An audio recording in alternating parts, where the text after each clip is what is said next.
Welcome to Shattered Reality with your hosts Kate Valentine and Fahrusha.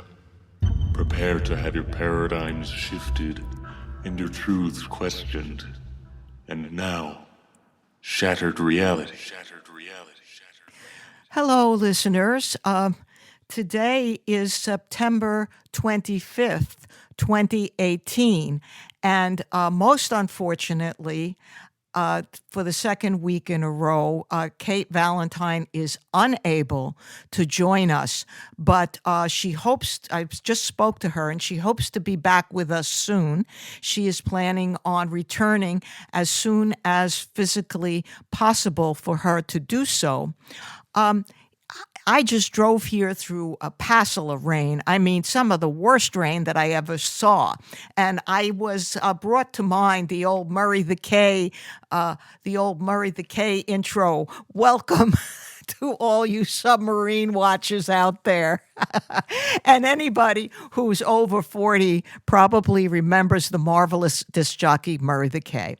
Well, now, today on Shattered Reality podcast, in spite of the incredible rain outside here on the East Coast that almost swept my car away, I have for you a really interesting guest. He is someone whose career I have been following fairly closely for the past 15 years. He's hardworking, he's resolute, and he's extremely dedicated. He's a Canadian citizen from Manitoba. You may already have a clue as to who he is. I actually have met him twice, though he may not remember. The time that's most memorable to me was at Pat Marcatilio's Cherry Hill, New Jersey UFO twice-a-year conference. We had a really nice conversation together, he and I and Rich Dolan. It was all about exoplanets because I had with me a brand spanking new iPad with an interesting app about all the newly discovered exoplanets. Well, our guest is Grant Cameron. He began his interest in UFOs in 1975 with his observation of a recurrent UFO called Charley RedStar, which was seen in and around Carman, Manitoba, which is a town just over the border from the United States. After he saw this sighting of Charley RedStar more than once, he was kind of bitten by the UFO bug. He researched the work of the late Wilbert Smith, who headed the Canadian UFO study called Project Magnet. After that, he was led to research Dr. Eric Walker and Dr. Robert Sarbacher, who he believed were the American keepers of the UFO secret. Following this, he founded the website presidentialufo.com. He filed Freedom of Information requests, otherwise known as FOIA requests. He researched across America at local libraries of the official libraries of past presidents, finding particular interest in connections between the Clintons and the Lawrence Rockefeller UFO Initiative. Now, most recently, he had what he called a download from a non-human source about the connectedness of everything, the non-physical manifestation of UFOs, and the primacy of consciousness. I'd probably call this an enlightenment or a Kundalini awakening, but for sure, he and I are on the same page about that. So now, listeners, I hope that you're all listening very carefully because I would like to introduce Mr. Grant Cameron. Hi, Grant. Good afternoon. Thanks for having me on. I appreciate your interest. Well, it's sincere. I must ask you, just out of my own ego, if you remember talking to me down by Pat Marcatilio's. I know you meet thousands of people. Yes, you do. I do. Yeah, I remember the conversation. Yeah. Good. Well, that makes me feel a little bit better. Yeah, wonderful. So, as I had said prior to us coming on the show here, that I love your story of Charley RedStar. It's a true story, and how people didn't really pay attention outside of the sighting area, and how it began your career. But because we may have a limited time, I would like to start out from the end rather than the beginning, Sure. and talk with you more about what's going on now. We could talk about that mystery that you seem to be knee deep in right now, surrounding the To the Stars Academy, ATTIP, Bob Bigelow, the Skinwalker Ranch, all that stuff. And please feel free to mention your books, because I know you've written a number of them, and feel free to, sneak them in there during the show, or list them all. It's fine by me. Yeah, okay.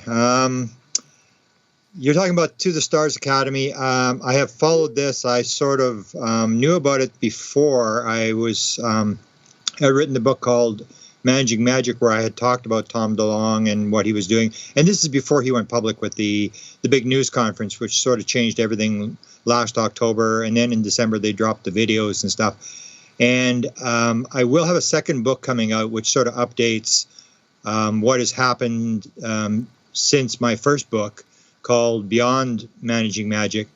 But the only thing I'm really following on that right now, they're doing a fairly good job in terms of getting the message out. And what I think they're trying to do, from my opinion, is they have, I made the joke, I said they fired the UFO community. They really don't care about us or what we think, because in a lot of ways, we're just sort of in the way. We ask all sorts of stupid questions and stuff. I think what they've done with this initiative with the New York Times, and I always point out, it wasn't just New York Times, it was New York Times, Washington Post, and Politico all went the same day.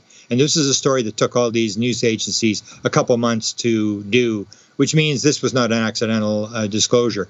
And what I think they're trying to do is they're trying to shift the attitude of the American people.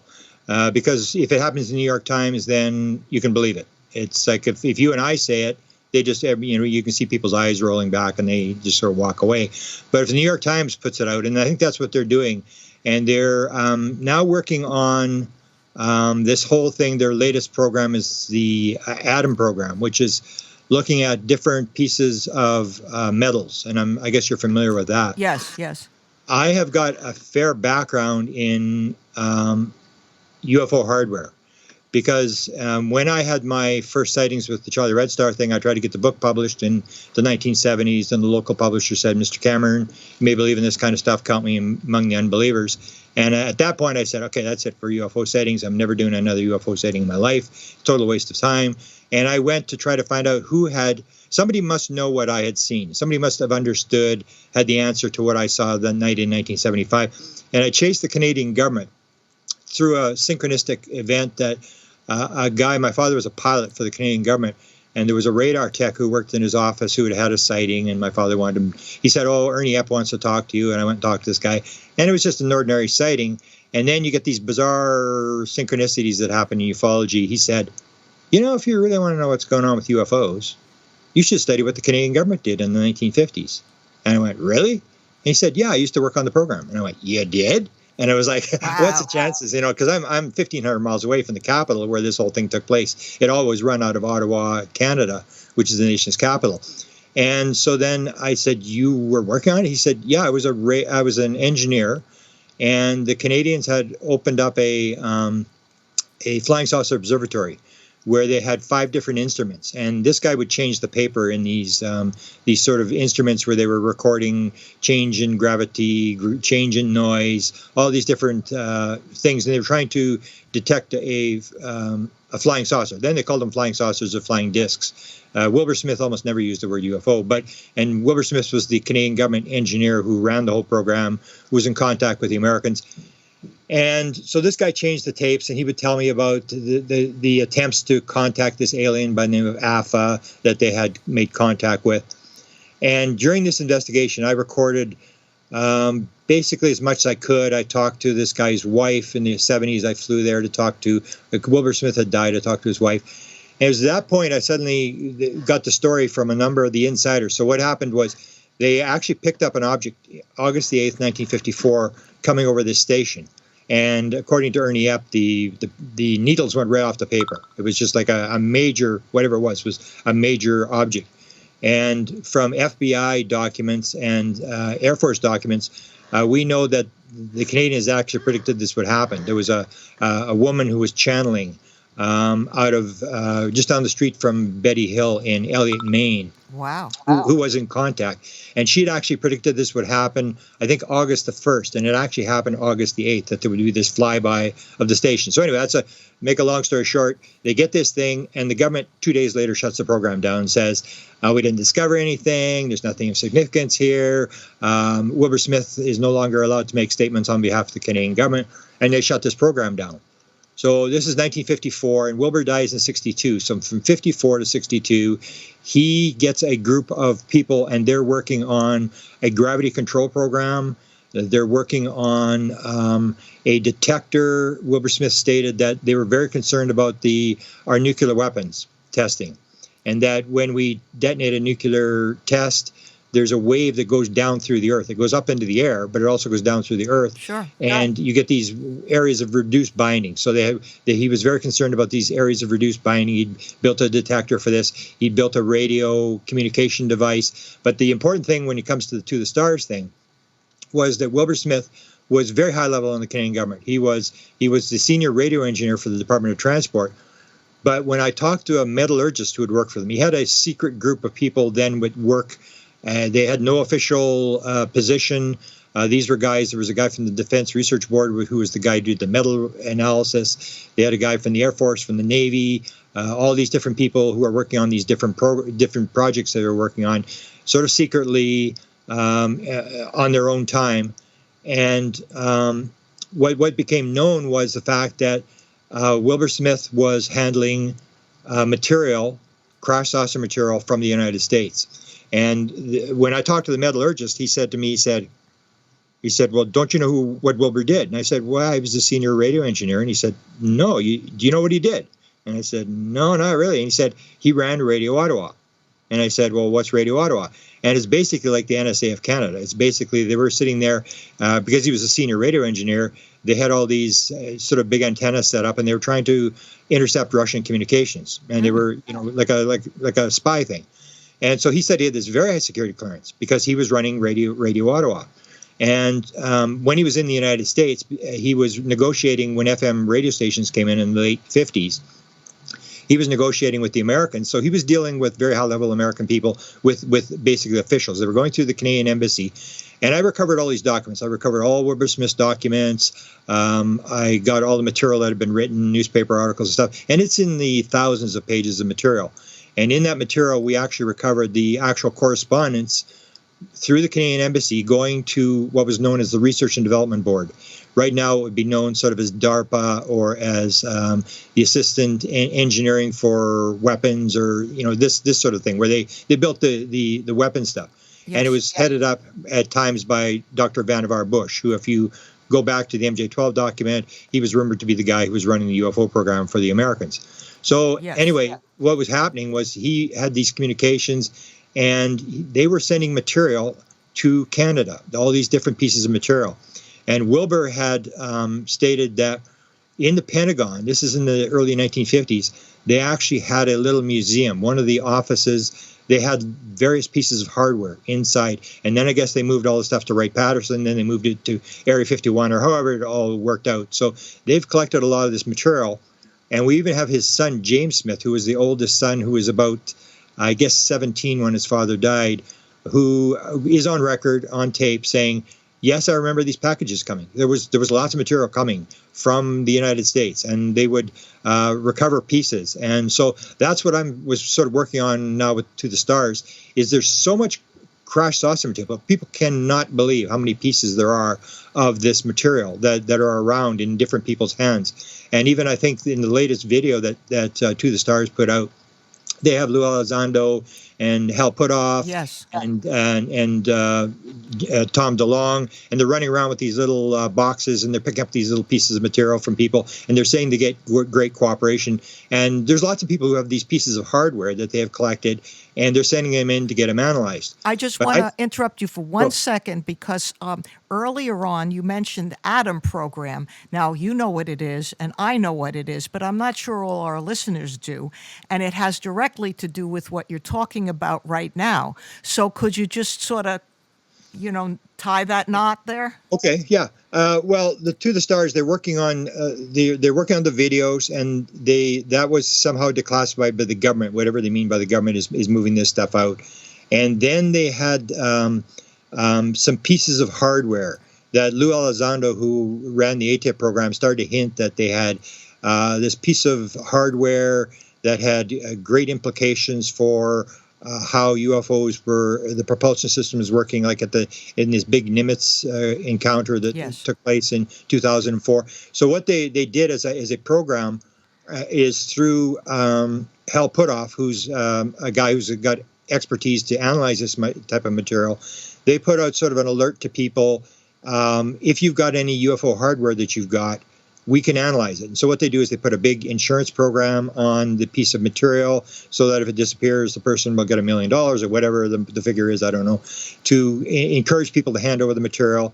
And they can do this material and analyze this material, and they believe that it will lead to discovering what the propulsion system is. Mm-hmm. I maintain that it's not going to, it may do that, but I insist that all it's going to do is the same as UFO sightings. UFO sightings, you can collect them until the cows come home, and all it's going to do in the end is prove, there's probably somebody coming from someplace else. And these UFO videos and people's reports, it indicates something flying around in the sky, and it's not ours. But it does not tell you anything. It doesn't tell you where they're from, what they're doing here. None of that's answered. The same with the metal. If there's one of the main pieces that Linda Howe got through Art Bell, who used to run the Coast to Coast show in 1996. Sure. And this is this layered piece of bismuth magnesium. And so this is a piece that's layered very, very thin. We can't produce this even today. And this is one of the pieces that they were sort of floating around that had this great implications. But I maintain that it's going to be the same thing. You're going to say, this piece of material is very, very strange. We didn't make this material, and it's probably from someplace else. But again, all it does is it's a dead end. It just says to you, yes, there's something going on. We didn't make this material. We're probably being visited from somewhere. And that's why I always go to the fact that I spend most of my time now with experiencers, because we have, if you're familiar with the Edgar Mitchell absolutely Free Foundation. Yes, we've had Ray Hernandez on, and we've had a few of the other people on. Yeah. So people will say, well, it's just anecdotal stories or whatever, but it's better than metal, and it's better than UFO sighting reports. In fact, it's the same thing, because you can have sightings, and it's all anecdotal stuff as well. You saw a sighting, and you claim you saw this. And people do embroider a little bit, I would say, sometimes. Being an experiencer myself, I would still say people sometimes enhance their experiences a little bit.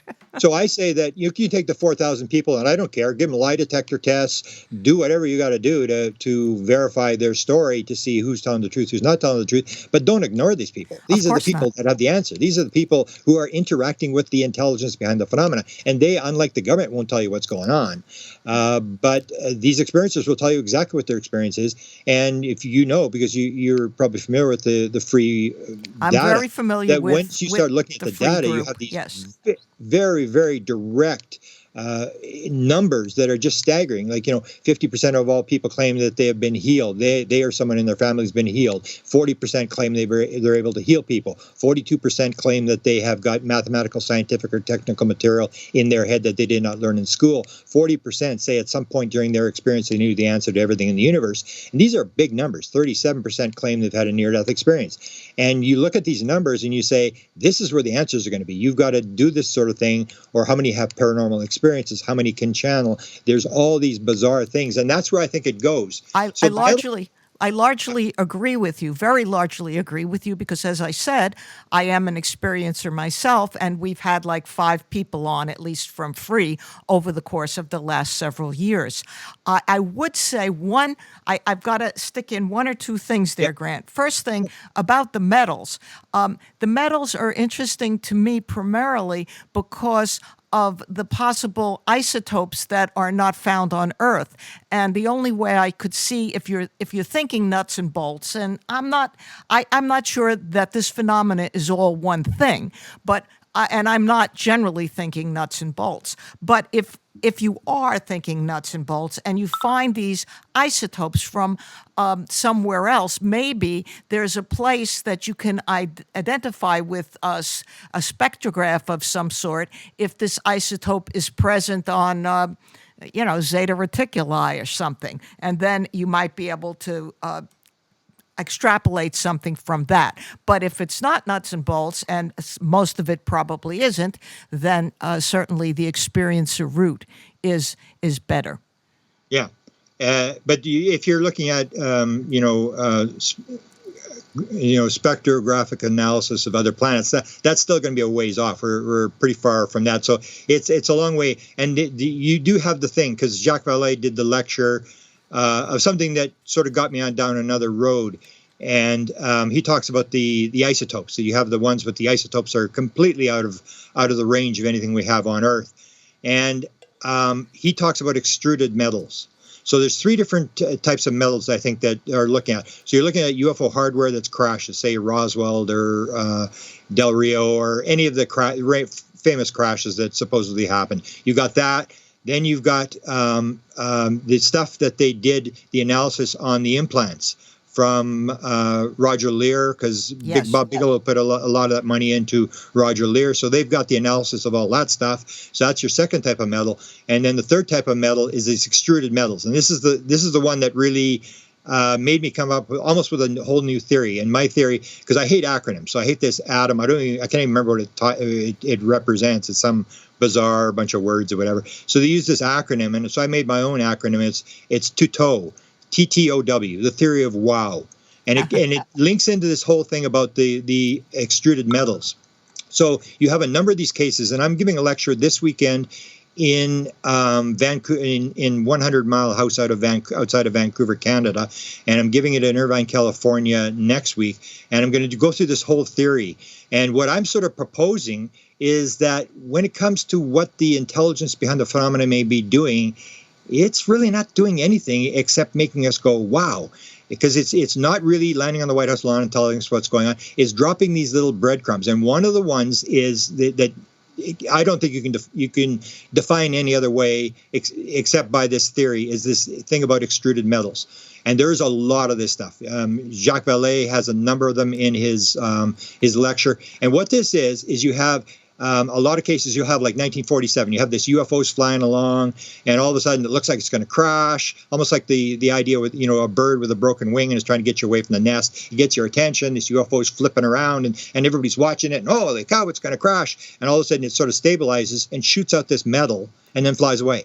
Slag. You're talking about slag. They used to call it slag, yeah. And for many years, people collected this material, and everybody'd say, oh, it's just slag. It's just from some refinery. The person's making it up or whatever. But now we have the technical abilities. And I guess whether it's Hal Puthoff or somebody's put some money into this. So now they can analyze this kind of stuff. And that's where the ATTIP program is going, is that they have the sophistication to actually analyze the isotopes and do this stuff that you couldn't do in the 1947 and stuff. So there's a number, and I'm going to go through a number of these this weekend in my lecture, and where, UFO over Ohio is flying along, and they hear this big thud, this noise, and they're wondering what's going on, and they go looking around, and here's this molten metal, and it's shooting this molten metal. So why would a UFO? I mean, do they come across the galaxy to shoot out molten metal? Is that part of the propulsion system? They have problems, they shoot it out, or are they doing this just to make us go, wow? They're dropping like a breadcrumb, and they've done it so many times with this extruded metal. And the people pick it up and they go, wow, and they keep this material. And now we're in this situation where we're starting to analyze this kind of stuff. They even have a very recent one that happened with an orb. description of an orb. I think it's 11 feet in the air. It's flying across this driveway, and it's dripping metal onto the driveway. Ooh. So, of course, the witness goes and picks up this metal, puts it in a little thing, and they're going to analyze this. So to me, this is this thing where it's like the way I sort of categorize it in my lecture. So I got grade 1. And it's like, maybe this is what's going on. On Zeta Reticuli, they have all these science fair projects, and you've got the natives on Earth, and we have to get across the message without going in there and saying, we're here to bring you freedom, democracy, Jesus, and McDonald's. We're here to, tell you what's going on. They do this indirect thing where they just sort of make you think. They just make you wonder, because the number one grade 1 lesson might be science fair project. So the kids' Zeta Reticuli grade 1 project is, we have to get a message to the Earth. Your grade 1, what you want to do? And they say, let's put lights on crafts and let's fly crafts around. Because the whole deal is that if you're flying around, we don't have lights on our planes, except for navigation lights, but we don't have lights on our plane. And UFOs, people always used to think, when I had my first sighting in 75, there's a random event. And in 1975, if you said, I've seen 2 UFOs, they would totally write you off. Nobody sees 2 UFOs. It's just a random event. You're in the wrong place at the wrong time, right place at the right time, and you saw this UFO flying by to go pick up beer or whatever it's doing. And what you start to see is that when you look at all the different sightings, 1890s, it was wooden ships with propellers flying around. Then it turned into the Foo Fighters, which are on the edges of the planes, these little balls of light. Then they go away. Then the green fireballs come, and they're over the nuclear and the military stuff of the late 1940s. And then they go away. And then comes the Adamski crafts, and then they go away. And then you have, this 1 mile wide craft flying over Phoenix, Arizona. Do they need a craft that's 1 mile across? And if you start looking at the UFO sightings, almost all the UFOs are different. They got different lights on them. John Lennon's had big, huge bulbs on the side of this thing flashing off, on, a red light on top. And I say, do you really need big light bulbs around the side of your craft to fly through interstellar space? No, it's all just a game. They're just going, whoa, take a look at this. And they're doing this breadcrumb thing. So grade 1 would be sort of the breadcrumb thing. Then you have these beings that come down. They do the screen imaging thing. They sort of interact with some people. They meet with Adamski, and then they disappear. The humanoid types, and then you have the gray start in 1961, and you start seeing these patterns, and that's where it starts to fit in. That you see the metal, and you go, I mean, if these are that sophisticated to come across the universe, and that many of them, not only do they crash, but they break into little tiny pieces that people can pick up. What's going on? And I start to think that no, it's all imaging, it's all messages. So with the To the Stars thing, I think it's sort of like a dead end in terms of where you're going to go. And in the higher lessons, the higher grades, what they're doing is they're coming in, they're doing this direct sort of the abduction thing, where they pick up people, they give the messages, and you get these sort of patterns, and these people start to carry the message. And in maybe 10 years ago, like, nobody would really listen to an experiencer. It was like, you're kind of crazy, whatever. But they're almost like the gays coming out of the closet in the 1960s. They're sort of putting groups together. You're starting to see this data that starts to fit an explanation that there is something here. We should look at these people. And then with myself, like, I've had actually 2 real major download experiences. I've had a number, and the way I do it, I say that there's different ways to do this. And people will use like drumming, meditation, hypnosis, a brain injury. And what happens is, I describe it as, and the analogy I use, it's like you're in the ocean. It's all one thing. It's all water. And at the top of the ocean, you have the light. And the farther you're down into the water, the darker it gets. And we're right at the bottom. We're in this darkness. And at some point, whether you're zoning out, as I did during this Colin Andrew lecture in 2012 when I had the download experience, I sort of zoned out and I sort of floated up into higher water where I could see more. And then this stuff came into my head and I floated back down. And I had another one about 2 years ago, which was a lot more involved. It involved 24 different items of a download experience. So I picked that up, and that's the thing. That's the thing that I think is important to me, because once I had mine, I said in 2012, before I had the download experience, I was the nuts and bolts guy. I was believed that the president of the United States had the answer. He knows what's going on. I still believe the president knows what's going on. And so that's where I was going. And when I had that experience, it came with absolute certainty. And I don't know if you've had this kind of experience, but people who report these moments of inspiration, and a lot of them, like Einstein's prime example, Einstein's theory of relativity came in a dream that he had, where he was on this toboggan, he's going the speed of light, And he's quoted as saying, "I knew I had to understand that dream. In fact, I would say that my entire career was based upon a meditation on a dream." So when you have these download experiences, you know this is important. Yes, there was no absolutely. doubt in my mind that this is the way it was. The same in this one that I had 2 years ago that had 24 things. It was like, and it was very cold. I was walking along, and that's the way I do it. I can walk long distances, and I'm just sort of thinking, and you sort of zone out, and then suddenly it starts coming in your head. So I was on a walk. A walking meditation, yes, indeed. Yeah. So I'm about 2 miles away from my home, and this starts to come into my head, these 24 things. And that one, I'll just give you a brief thing because it's pretty involved. But it basically said to me, the first one was consciousness, non-local consciousness is what it's all about. Because in 75, when I had this experience and nobody would publish the book, I said, all I'm interested in is what's going on. Somebody must know what my experience was about. What did I see? And when I got that thing, it was like, this is the answer you've been looking for. It's all consciousness. It's all non-local consciousness. Everything is one. So the next, this download experience said, you're looking at the world, and there's if this versus that. And what is happening is you've got to get all the assumptions right. It's like doing a mathematical equation. If in step 2 you add instead of subtracting, you can do all the research you want. You are going to get the wrong answer. You have to get all the assumptions right. So the one assumption would be, is the world, this goes back to my 2012 one, is the world made out of nuts and bolts? Is it made out of little tiny physical particles? No. That may be one world. So that's one world. You can build this whole world view around that sort of thing. But this is the download, is it nuts and bolts or is it consciousness? If it's consciousness, then it's a completely different world. You have to redo everything, go through all your assumptions again because you've got a basic assumption wrong. So that was the one. The other one is the the message that experiencers get. 54% of all people say that they're talked to about oneness. I say that is the key message that they're trying to get across, is this thing that everything is alive, everything's connected, everything's one, they are us, we are them, and this whole concept. And the way we have it in this world, even Donald Trump's speech today, in the UN, Donald Trump says he's in favor of patriotism rather than globalism. So it's this idea of separation, where we separate, you're separate from me, and then there's good guys and bad guys. Animals are just objects, we can kill animals. And it's this separation thing that when you get separation, it's a completely different world. Yes. Or based upon the world of oneness. If you believe everything's one, that you are I am the aliens, I am everything, or, even with ayahuasca experiences, people will describe Sting, the famous musician, said, yes, he does the ayahuasca and he suddenly realizes his ego is crushed and everything around him was alive and conscious. And that, I think, is the message they're trying to get across. So I got these different things. Or the other one, I'll give you an example in this 24 things. One was one life or multiple lives. So we've always made the assumption it's one life. We only live one time. But if reincarnation, if it's multiple lives, everything changes, especially when it comes to abduction experiences, that people say, oh, they're abducted, it's against their will or whatever. And then you regress people back, like Chris Bledsoe, famous experiencer, in his regression.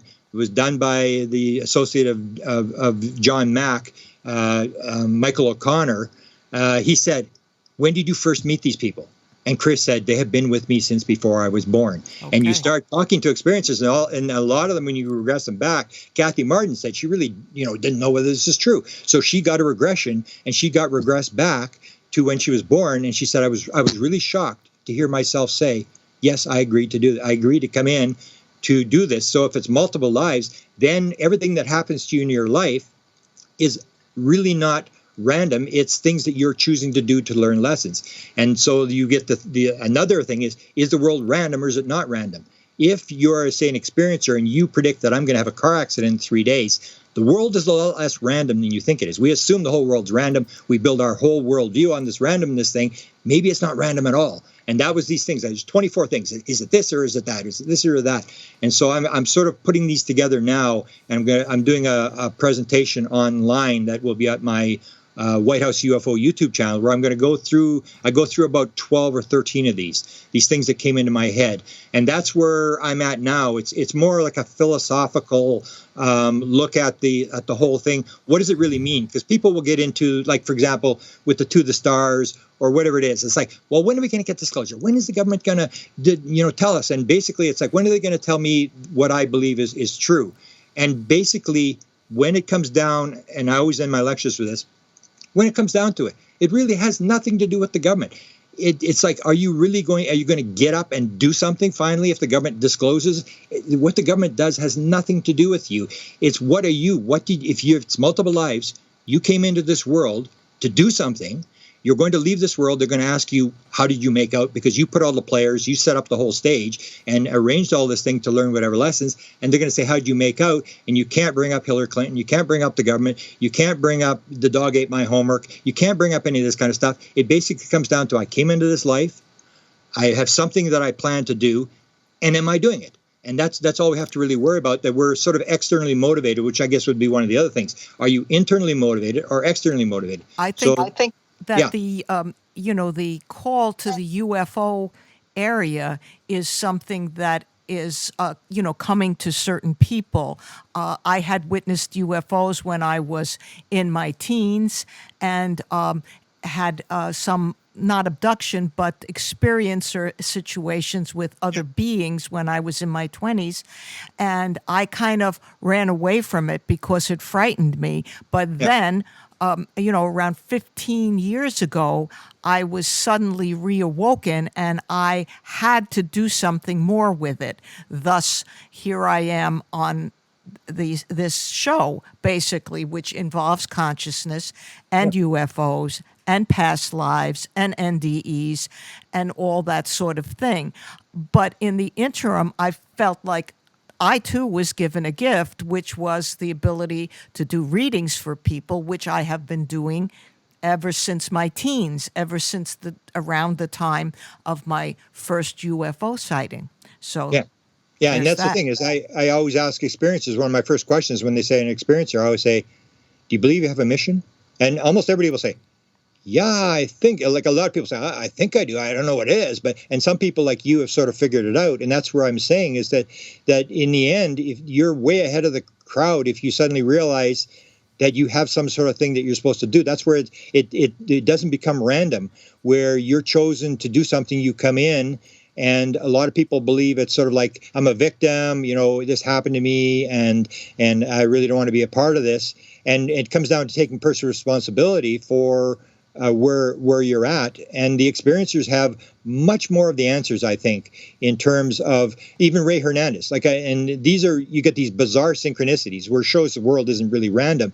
Ray Hernandez, he has his first experience where he has the dog, his dog story. Where his wife, I do. Yeah, so this happens on March the 4th or 5th or something, 2012. My download experience happened a week before that. Wow. Chris Bledsoe's first encounter with the Shining Lady happened within days. And I always tell Ray, I said, Ray, I don't think it's accidental. In fact, the other one that Ray talks about, he has this thing where he goes outside the house. His wife sees this thing, and you remember the story. He goes and he's standing outside the house, and he hasn't seen anything yet, and he's waiting for this guy to drop off these papers. He's an IRS attorney, and he said, "Well, I think I'll try it. I want to see the big ship that has the stained glass windows that my wife saw." And really, nothing happens. And just before 15 minutes later, just before this guy arrives, suddenly there's this thing he says looks like Wembley Stadium over the next door neighbor's house, and he suddenly realizes this thing's got consciousness because I actually brought this thing in. And so he gets into this thing. And Ray, he was only sleeping, I think, 2 hours a day at the time. He was reading everything he could find on quantum physics and, UFOs and stuff. And he contacted me on the internet because I'd started to do consciousness lectures. And so I said, well, I'm coming to Florida. I'm coming to Sebring, Florida. I'm going to lecture on consciousness. Why don't you come down? We'll have a talk. So he comes to that lecture. I give my consciousness lecture. He and his wife tell their story for the first time in this experiencer meeting that they have there. And a couple days later, after my consciousness lecture, he leaves. That's when he has the download experience on the Miami freeway where he's taken there. And it's the wheel. It's the whole wheel where, there's quantum physics, there's near-death experiences, out-of-body experiences, there's UFOs. And in the middle of the wheel is consciousness. And They show him this wheel. And so you start to see all this stuff because it's the same message I had. I wrote a book called Inspired, The Paranormal World of Creativity. And I wrote that. The same thing. So I go through different chapters. So a chapter on people who got downloads and inspirations and near-death experiences. experiences in music, in art, in inventions, with head injuries, all these different things. And it's all the same thing. And that's basically what it comes down to, is it's a conscious world. It's not a nuts and bolts world. It's a conscious world. And when you understand that and you realize everything is connected, everything is linked together, and that the primary building block, the ground of being, is consciousness. Once you understand that, you start to make ground. And I say, and I will repeat 100 times if I'm allowed to in a lecture, unless you understand consciousness and realize its implications for the UFO phenomena, you will never, ever understand what's going on, because it has so much to do with what's going on. This is really not a nuts and bolts thing like people think it is. We don't know what we're up against. I've had experiencers who have actually said to the beings, "Are you an alien?" I don't know if you've ever interviewed Sherry Wilde. She was one.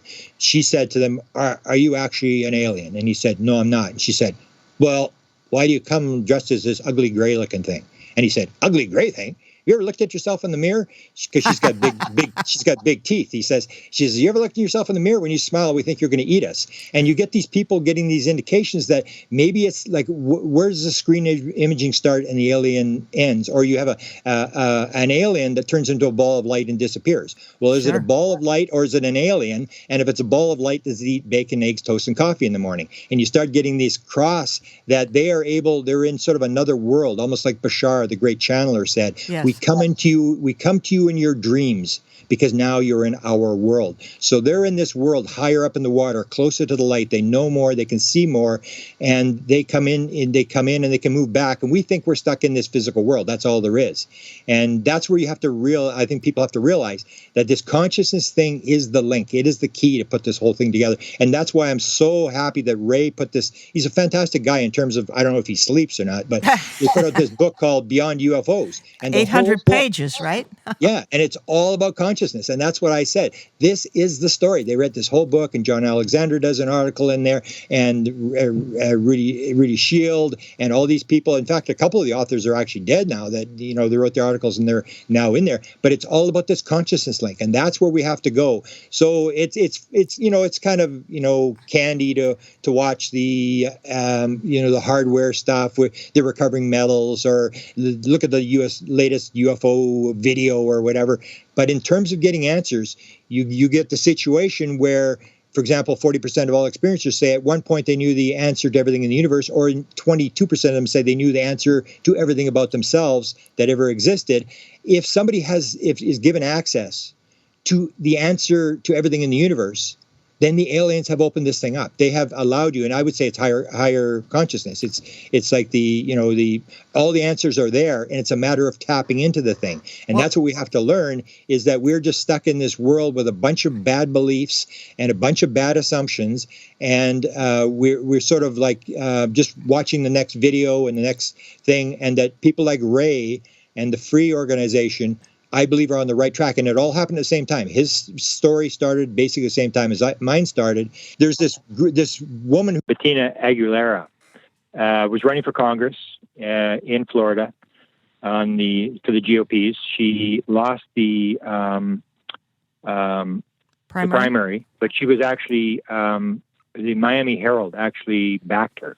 She was the most qualified candidate, and she's had 6 experiences where she was taken to another planet.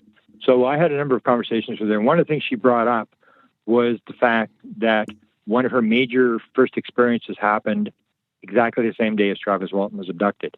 Travis Walton's experiences happened exactly the same time as, if you remember, in 1975, the famous NORAD experiences. So you have UFOs inside the nuclear weapons storage areas at Loring Air Force Base, Word Sprint Air Force Base, Minot Air Force Base, Malmstrom Air Force Base. That happened exactly the same time as Travis Walton. So you get these bizarre synchronicities, and mine was 75.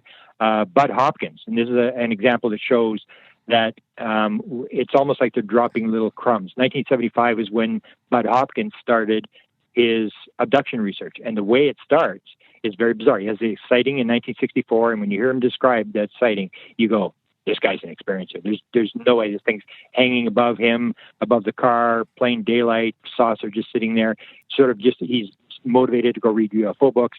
And in 75, the guy who sells him his liquor at the corner store says, I had this weird experience the other night. I was going along the road, and there was this flying saucer. It was about 100 feet from the road, and there was these aliens outside the craft with little shovels, and they were digging holes. And it's like, really? So Bud, of course, gets obsessed with this, and he goes to the area, and he finds these 15 holes, 5 inches deep. And then he goes and talks to a guy. There was a night watchman at an apartment complex or something that would have been able to see this field. And the guy said, yeah, I saw this thing going on the other night. And Bud starts this whole thing. Yes. So is it random that Bud just suddenly got into this? And you can see people getting sort of dragged in. It's like you see a UFO, and you always have these stories where people see a UFO and then they get into research and then they quit. And then, we always had this joke years ago already. We said, nah, they quit. Yeah, don't worry. They'll be back. Nobody leaves. Everybody comes back. Yes. You get depressed for a while and you pull out, but you always come back. It's like the hook is in you and you can't let it go. And that's with me. I mean, my friends were with me in 1975. They went on with their life. I fell off the edge of the earth. I mean, I could not believe what I'd seen. I just basically gave up everything, and I've sort of been chasing this thing. And there was a 10-year period where I didn't do anything. But I'm as obsessed with this thing as I ever was. Yes, and as I was saying to you briefly, in 2012, in that same time period, I saw a huge fireball fly over my head. And it was like this bright green, and it seemed to be like molten. And it was what they call February fireballs that don't follow the seemingly the rules of physics the way regular meteor showers do. They're huge. They're seen by a lot of people, and I thought it had fallen down on a hill nearby where I was watching it, and I was waiting for some kind of explosion, but apparently people saw it all the way from Scandinavia all the way to like West Virginia was basically the trajectory of the thing. And it was a real wake-up call for me, but I in my original sighting and my connection with a being who was a tall, blonde, or sort of Nordic type being, like an angel without wings kind of being, until the time that I came back into the field, so to speak, around 2004. It was a number of years in between. But like you said, you get bitten at one point, and you could drop out for a while. I dropped out slightly because of fear and slightly because life took me in a different direction. I had to make money and live and do all those good things. Yeah. And the interesting side note there is that Bettina, her beings were like yours. That's what she's describing. Human-type beings. In fact, she says she's pretty convinced they're the same ones that are described in this whole story about the Pentagon, the Thor thing at the Pentagon, all that sort of stuff. I actually put her in contact with the guy who's the major researcher who's doing the movie on it. She's just sort of fascinating. She's actually doing a book now. So here's this woman who, put her whole career on the line and realized this could backfire, when running for Congress and stuff like that. And she's still not really out there, but she is doing a book on her experience. So you can see people get motivated, and it's like, is this random that these people are doing this, or are we sort of inspired to do this, given some little breadcrumb that sort of wakens you up? It's almost like if you're an experiencer, it's usually you're a lifer. It happens your entire life, but there comes a period of time, like in Chris Bledsoe, 2007 in January, where they sort of wake you up to say, okay, now it's time for you to remember. And suddenly you have an experience, and suddenly it all comes flooding back into your head, and you're off on your little mission, whatever your mission is. Indeed. Well, I have a few questions and kind of sort of like a conversation I'd like to have with you about a few of these things. And on this show, we have dealt with people who were abducted, but we've also dealt with parapsychologists and people who are involved from that angle. Now, in parapsychology and in physics, to an extent, there are people like at the Paralab, the former Paralab, who were physicists who have come into this through the back door, like Dr. Robert John, recently deceased. But in the end, what the question ends up being. There are people who are physicalists, that are materialists, and then there are people who are, like you and I, largely consciousness people who believe that consciousness is primary. And so there's always this tension between the two. However, if you go all the way down to the bottom of things, even in terms of particles, you can discover that, weigh an electron, it doesn't weigh anything. Weigh a proton, cut it up into pieces, it doesn't weigh anything because it's really energy.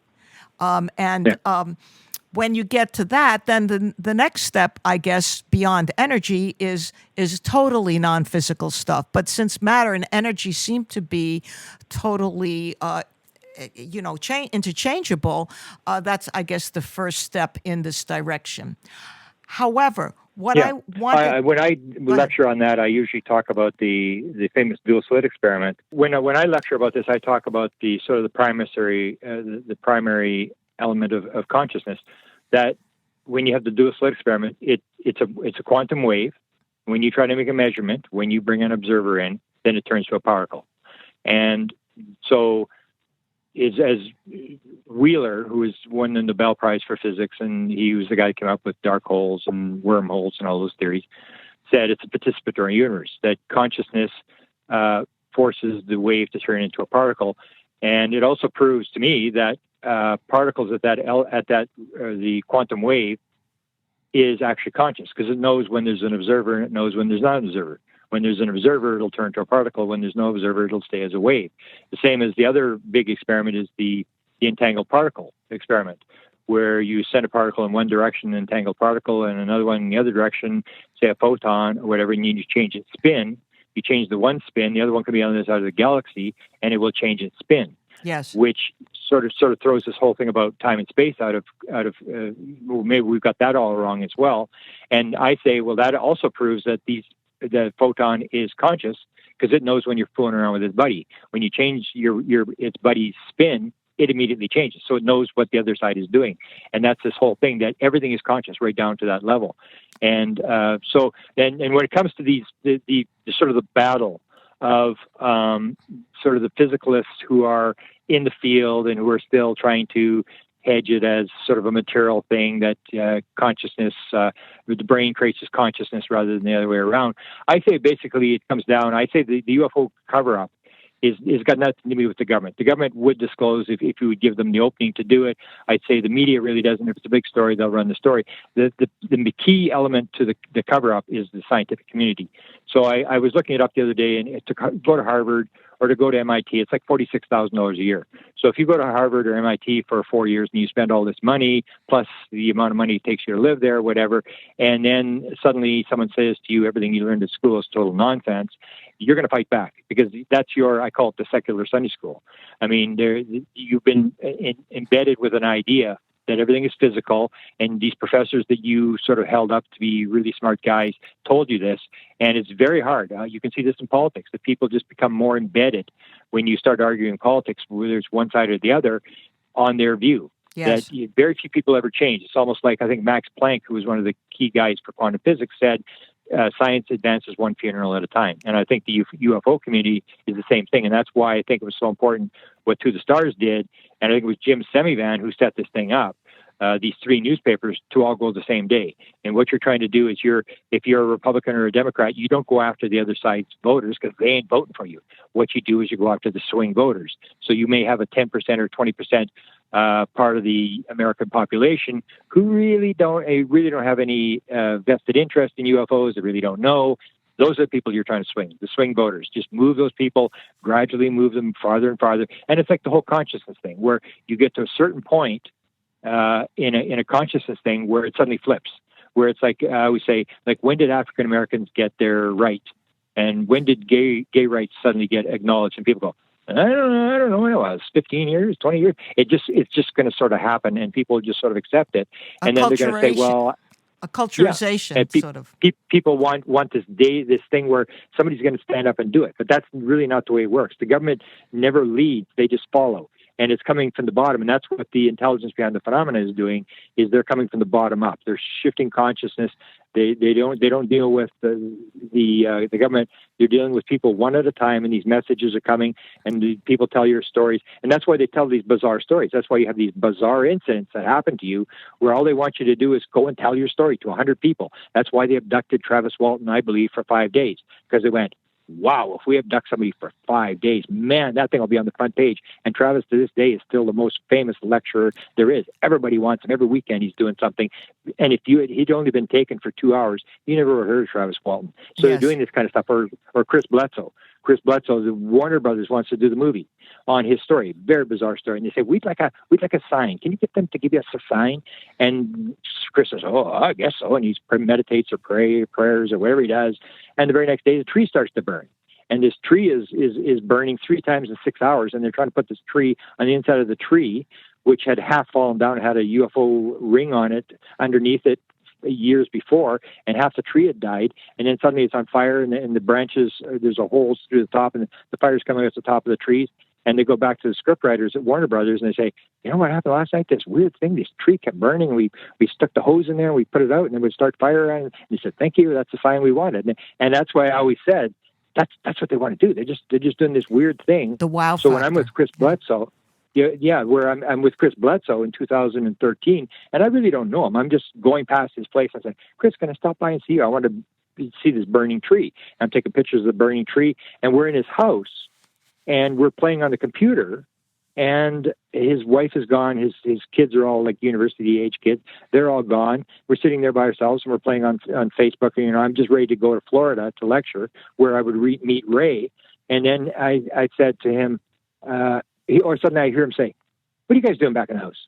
And I look, and he's got 3 dogs, a big, huge black lab, a medium-sized dog, and this little tiny chihuahua, and they're standing in the middle of the living room. And he goes, how do you back in the house? And we go, and the front door's wide open. So he puts the dogs back outside, and I leave, and then I get to Florida, and he's got an email. He said, you know what, happened 2 more times after you left. I went back in the house, and then suddenly the dogs are back in the house, and I go, and the front door's wide open. And then I go in the bathroom, I put the dogs outside, go in the bathroom, come out, and the dogs are back in the house again. The front door's wide open. And I thought, whatever, you left the door open. I mean, it didn't mean anything to me. So when I come back, I'm going back to Washington, D.C. to drop off a rent-a-car. I want to take some more pictures of the tree, and he's got very, very bizarre stories. He takes you around, shows you all these different things that happened. And it's like a story that Warner Brothers was going to throw $80 million at this story. It was just such a bizarre story. And so I'm taking pictures, and this happens within 5 minutes after I get there. Wow. Suddenly, this thing with the dog. So he's sitting there, says, let's go in the house. And Nellie, who's the big black lab, is right behind us, lying on the grass behind us. It's completely quiet. And we go in the house, and I'm on the left, Chris is on the right, and the dog comes on my left side. And I hear Chris go, Nellie, what happened to you? And I look, and this blood is shooting out the dog's neck, like an artery got hit, like a water fountain. It's shooting up on the walls and the floor and stuff. And I go, and when they were letting the dogs out of the front door, I went, you left the door open. I went, wow, this is weird. I go run into the car, I get the camera, I'm taking these pictures. And then Chris and I had this sort of a debate. And I said to Chris, you know what I think they're doing? They burnt the tree. They want a movie. They want this story out. They want you to tell the story. And that's why they did. And he said, no, I thought it was the shadow people. And I said, no, I was. And what happened was, to me, it was like, you're not impressed with us letting the dogs out the front door? Watch this. And when I looked, my pants, the dog came on my side, the side of my pants. Like, how long does it take a dog to run by you? Like a quarter of a second? Right. My pants looked like the dog had been standing there for 5 minutes. There's blood up and down the side of my pants. Chris puts his hand on the dog. He's good. The dog is lying down, completely calm, takes the rag up, which is all full of blood. The dog runs off, and they look for a wound. They could not find any wound on the dog. And it's those kind of bizarre things. And the dog was okay, right? The dog was okay. The dog was okay. That's what we all want to hear. And that's the whole thing. Yeah, and that's the whole thing, is that they're doing these bizarre things, because I tell this story every chance I get. And then he said, no, I don't think that's what it was. And then a couple of weeks later, he phones and he says, you still got those photographs you were taking? Warner Brothers would like to see the photographs. So whenever they do this story, whenever this story comes out, this is going to be one of the stories. And that's what they do. They burn the tree. They do the thing. Like his first night when he had the sighting, there was 14 UFOs. People don't realize how impressive this story was. There was aliens all over the place. There was one chasing the truck. His son was pinned down on the bush by these 2-3 foot aliens with the red eyes. And when he gets home, these beings are in the bush, and he goes out there, and then there's one, a tall 7-foot bluish green being that comes up to the window. It was the most bizarre thing. Like, why would you do this? Like, it was almost like they want this story told. It was just so bizarre. 8 or 9 UFOs moving like a constellation across the sky as this thing starts. And here's this guy who doesn't really believe anything. He's a Pentecostal deacon, has no interest in UFOs, is suddenly thrust into the story with all these contractors. There's 5 witnesses. And it's a story where Warner Brothers looks at it and says, boy, we'd love to. It was, in fact, it was Mel Gibson. Mel Gibson wanted to play the lead role. Cool. He wanted to play Chris Bledsoe in this movie, and they were going to have Julia Roberts in the movie. And that's what I think they're doing. They're doing this kind of thing where they're going, wow, tell this story. And the more people hear it, it's almost like now you can talk to someone on the street and they may not believe you, but not going to call you crazy anymore. The consciousness has shifted. And I think this is what they're doing. They're shifting consciousness. The same as that's what I believe To the Stars is doing. They're shifting consciousness. They're not trying to impress anybody. They're not trying to prove anything. In the end, they're just moving that spectrum over. So more and more people are accustomed to the fact that when it comes out, people won't be surprised. And there was even a guy by the name of Kit Green who's on To the Stars. He works with the experiencers. He does the brain scans on the experiencers. They talk about the experiencers all have this antenna that you're tapped into whatever this phenomena is. They call it an antenna. And so Kit Green tells a story. He's interviewed this a number of years ago for a book called, I can't remember the book, but it was a guy who believed it was all government disinformation type stuff. And Kit Green says to him, he was talking about Serpo, and he said, no, don't throw that story out. He said, there's classified material in there. And then he said, what would you do if you had to get this story? What would you do? It's fine to sit on the sidelines and say the government should do this, the government should do that. But what happens if you're the government and you have to do something about this? He said, well, you put out all sorts of memes about the reptilians, you're eating your kids and all this kind of stuff. And then if something comes out, if they suddenly release the story, it's just going to be, we're being visited for some whatever reason by things. And the people will immediately go, well, they're eating our kids? And they go, no, they're not eating the kids. And they go, well, then what's the big deal? What's the big deal? And that's what they're doing. I think the government's doing the same acclimatization. And I've written a number of books about this, about the government gradually leaking these stories that are sort of gradually putting out the message of what they're doing. I have one big question for you, and I want to have a moment to just pose it out for you. Sure. And that is that, you and I, and perhaps many of our readers, may agree that consciousness is primary and not get any argument. You won't get any argument from me about that. However, just because everything is connected, and I believe it is, I'm still not totally convinced that all the different experiences, and I'm not talking about past life experiences versus UFO experiences. I'm talking about experiences, quote unquote, of the others. Now, for the purposes of this discussion, I would choose to call them entities, whether they're aliens, whether they're angels, whether they're, just non-corporeal beings floating in the atmosphere. We don't know. In fact, we really don't know. But you get stuff going on like was at the Skinwalker Ranch there, where animals were mutilated, and other places in the Uinta Basin and other places around the world where animals are mutilated, where cats are cut in half. And like take the missing 411 situation. People go missing. The amount of people that go missing in the United States alone and Canada, it's a monumental number. And of course, some people just want to disappear, or some people could be murdered. But there are these really unexplained missing situations. Sometimes the body's found, sometimes it's never found. So my point here is I want to believe that there's something good in the universe or in all of consciousness, but my experience tells me that the beings aren't all the same thing.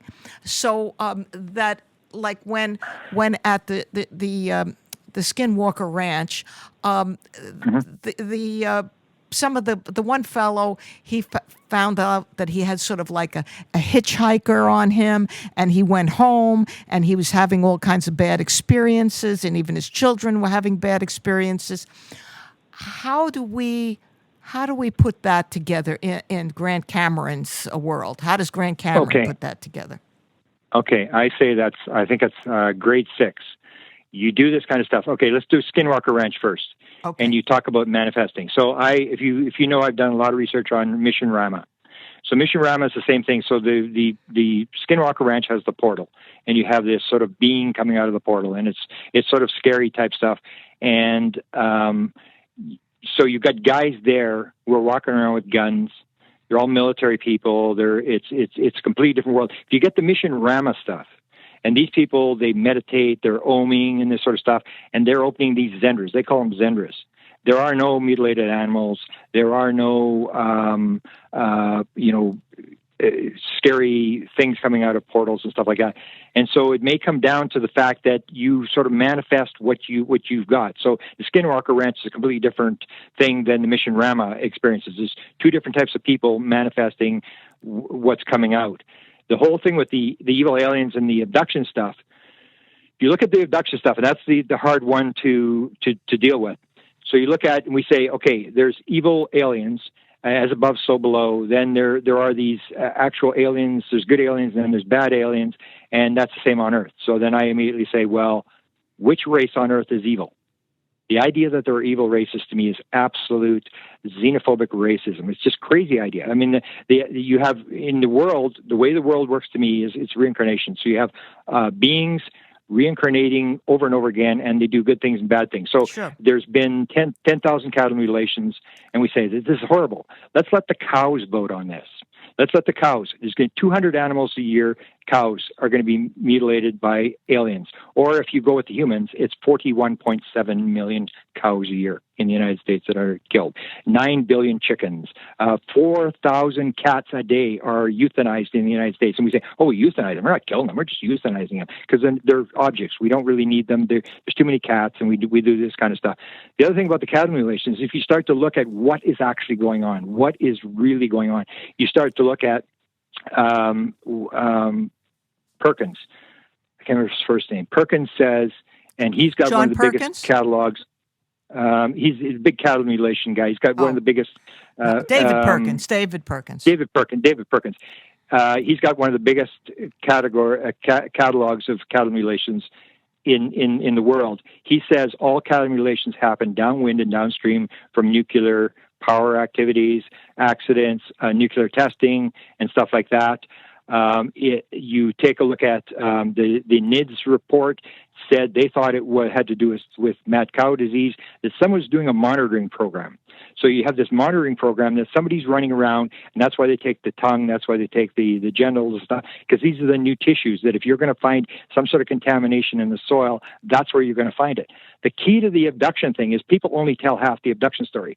So you have whatever it is, whether it's the government that's doing, a lot of people believe it's the government that's doing this monitoring program. I don't believe it is, because when we went in to get bin Laden, we had the best people that we could possibly get, a team in there, and we crashed a helicopter. There's no way you could do 10,000 cattle mutilations and not crash a helicopter and get caught. Right. And you wouldn't be shooting back at the farmers and stuff like that. So I don't believe it's the government, but whoever is doing the thing, a lot of the people who are working on this thing believe that this is some sort of monitoring operation. They're monitoring these cows. The part of the story that people always leave out is the wow factor.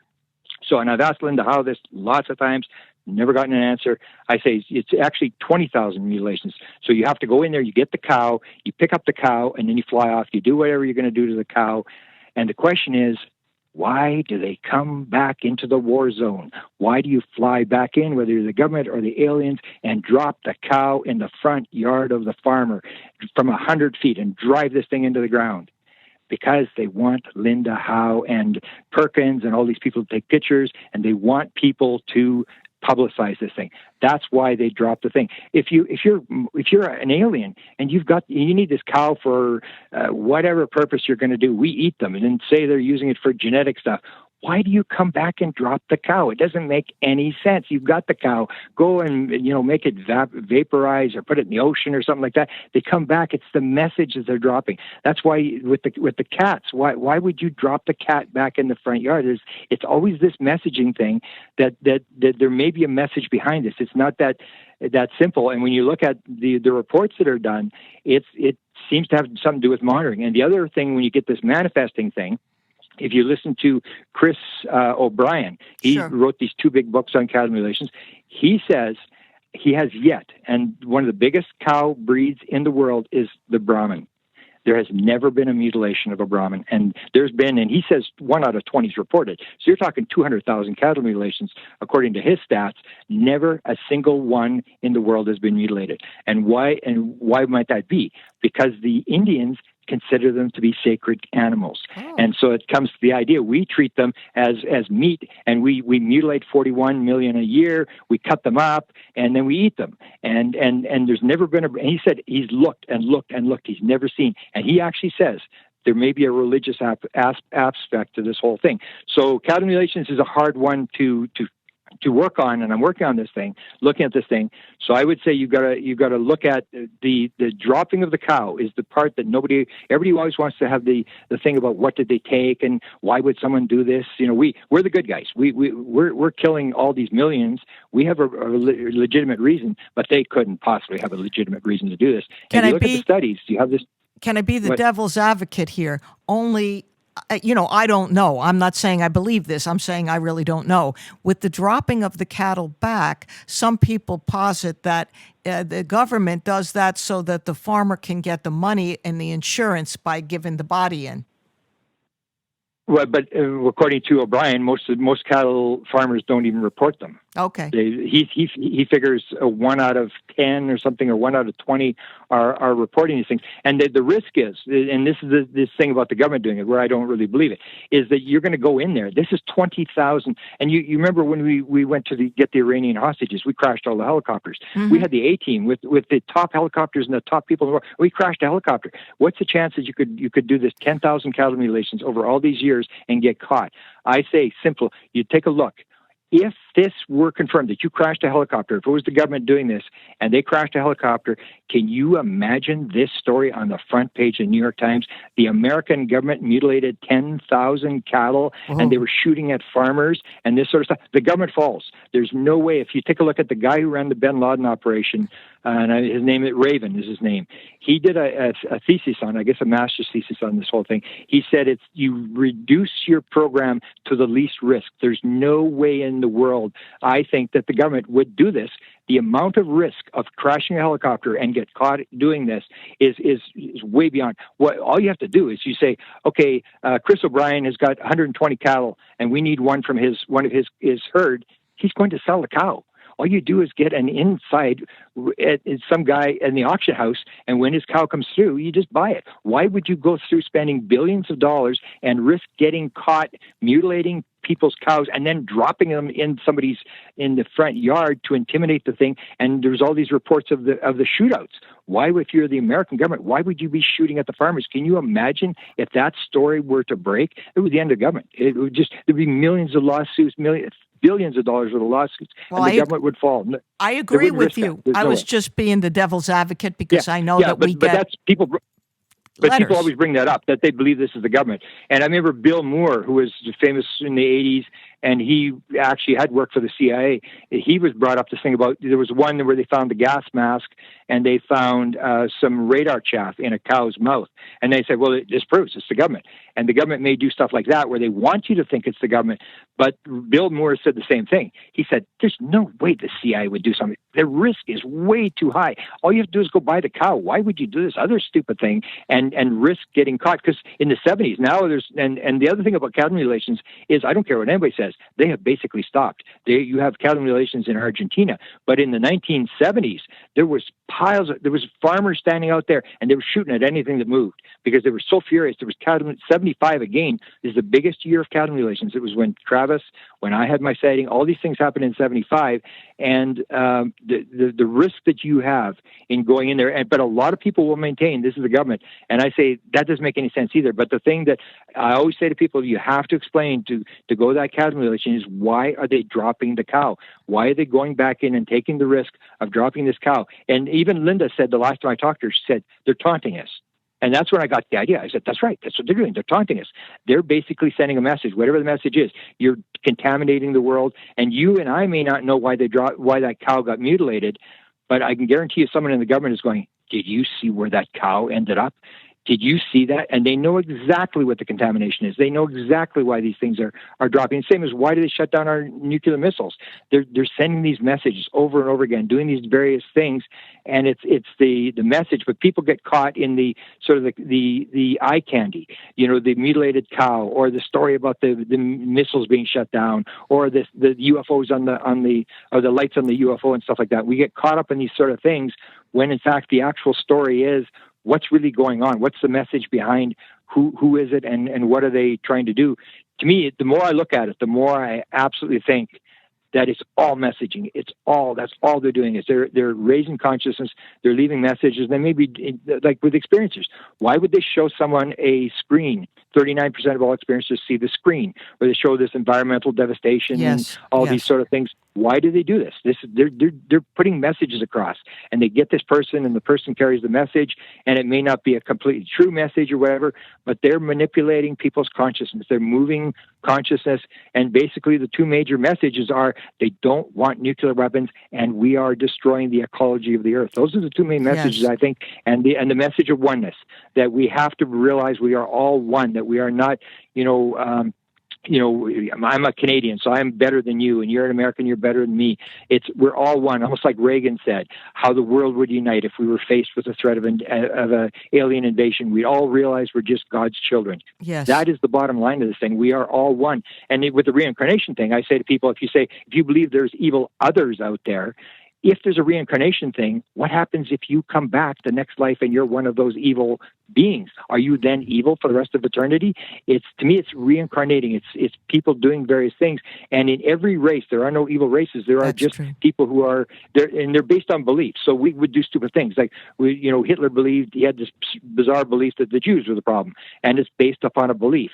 And that's the other thing is knowing versus believing, that experiencers know. They have these experiences where they if you can know anything, it's through experience. But a lot of people are running around with beliefs based upon crazy things, and belief in separation, I believe, causes all evil. As soon as you believe that I'm different than you, animals are just objects, other things, as soon as you believe that you're separate, and that you're not like a cell in the body, you suddenly believe, oh, I'm separate, I can be different, and I want to create, I want to multiply and stuff.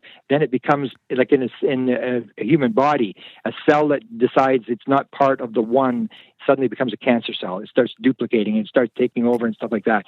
We all have to realize we're all the same thing. We're parts of a body. Or if you take a look at a beehive and you take a look at the aliens, they're described as a hive mentality. Everybody's sort of doing a job. Everybody's part of one thing that they're doing. It's not like there's no designer clothes. There's no aliens with jewelry. There's none of this kind of stuff. They're all sort of doing something almost like a hive where everybody's working for the good of the one or to do one mission. And we have to realize we're all part of the one, and we came into this world to do something, and all we have to do is figure out what we're doing, and that this idea that there are outside forces who are out to get us or stuff like that.